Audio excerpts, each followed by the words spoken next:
Topics to be discussed are introduction, sources of heat, heat, hot and cold objects.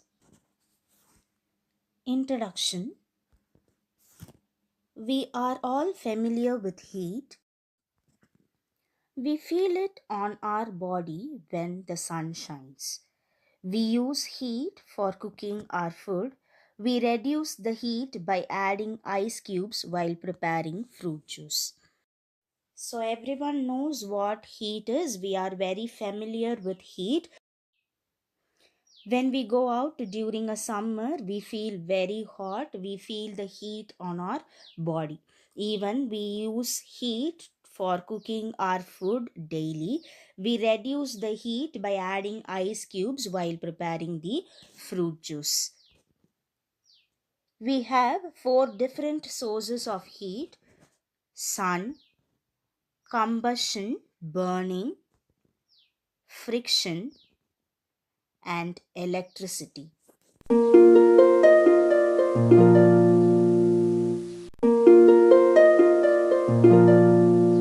First, let us discuss about sun. We all know that the sun gives us light. Does it gives us heat? After standing under the sunlight for some time, touch your head. Does it feel hot? Yes, it feels hot because the sun gives out heat besides light. Now, you can understand why it is difficult to walk barefooted on sunny days in the afternoon. So, during summer days, we cannot walk with our barefooted. What is barefooted? Without wearing anything on the feet. Okay, so that is very difficult during the sunny days. It is because the sun gives us light as well as it gives us heat. Next one, combustion, burning. What is combustion? The process of burning something. Okay, the process of burning something like fuels and fossil fuels, that is called as burning. The action of burning. Okay, the process of burning is called as combustion. Heat energy can be generated by burning of fuels like wood, kerosene, coal, charcoal, gasoline or petrol, oil, etc. What is coal? Coal is a black combustible mineral that is taken from the rock, that is taken from the earth. Charcoal is the one which is made by man. In your home, how do you get the heat energy to cook food? So, heat energy is the result of the movement of tiny particles called as atoms, molecules, or ions in the solid liquids and gases. So, heat energy they can be transferred from one object to the another. So, in your home, how do you get heat energy to cook food? Heat energy is also called as thermal energy. Okay, thermal energy is heat. It is used to cook food. It converts the electric potential energy to thermal energy. An electric stove, it converts an electric potential energy to thermal energy. That's how we get heat energy to cook food. Friction. Rub your palms for some time and then hold them to your cheeks. How do you feel? We can generate heat by rubbing two surfaces of some substances. In the past, people used to rub two stones together to light fire. What is friction? It is a rubbing. Okay, action of one surface or object rubbing against the another surface or object, that is called as friction. So when you rub your palms for some time and then when you hold them to your cheeks, you will feel the heat, isn't it? Yes, we can generate heat by rubbing the two surfaces of some substances. That's why in the past the people used to rub the two stones together and they created fire. To light the fire, they will be rubbing two stones so that due to friction they can have fire. Electricity. When electric current flows through a conductor, heat is produced. We know what a conductor is, isn't it? A substance or electricity that allows heat to go through it is called as conductor. When electric current flows through a conductor, heat energy is produced.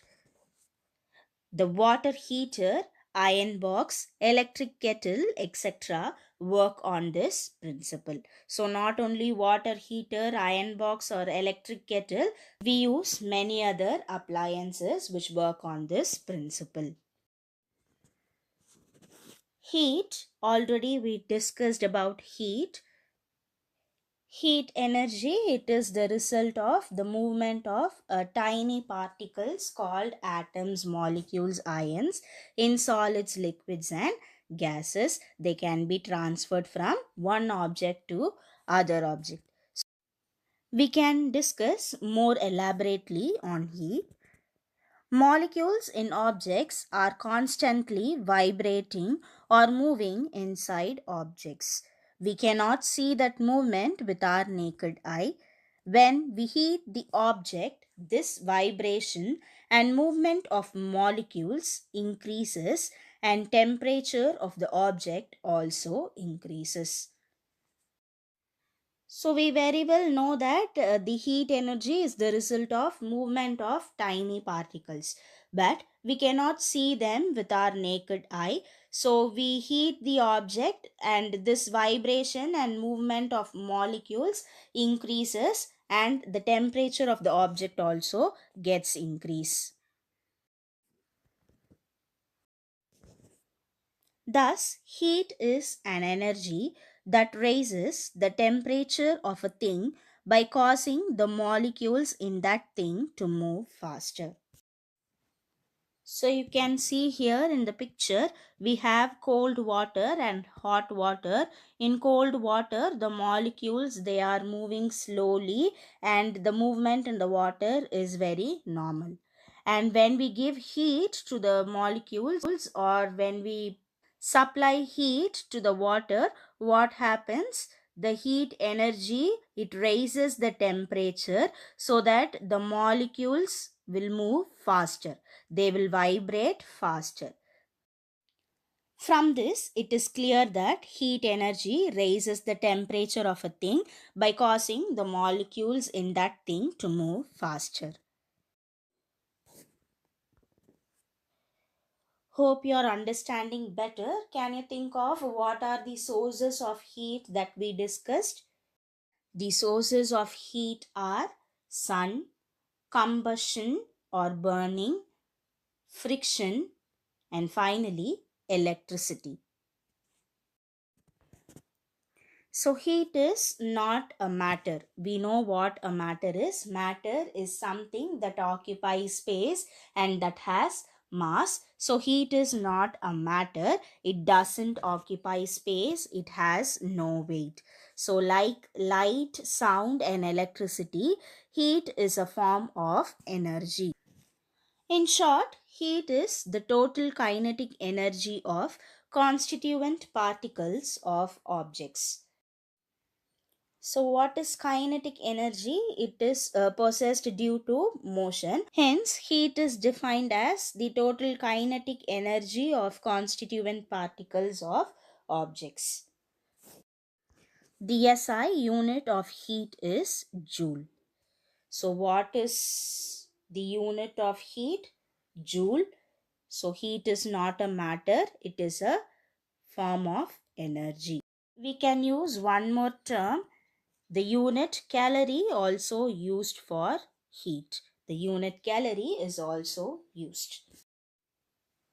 The next topic we are about to discuss is hot and cold objects. In our day to day life, we come across a number of objects. Some of them are hot and some of them are cold. We use the tip of our finger to find out whether the tea in a cup has enough heat to drink or whether the milk has been cooled enough to set for making curds. So, in our life, we come across a number of objects and we know The tea is hot and we know the ice cream is cold, isn't it? We use our tip of the finger to find out whether the teacup has enough heat to drink.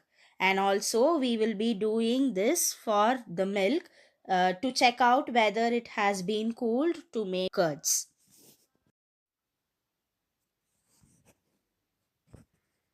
Measuring temperature by touching is not correct. Thermometers are used to measure temperature accurately and quantitatively.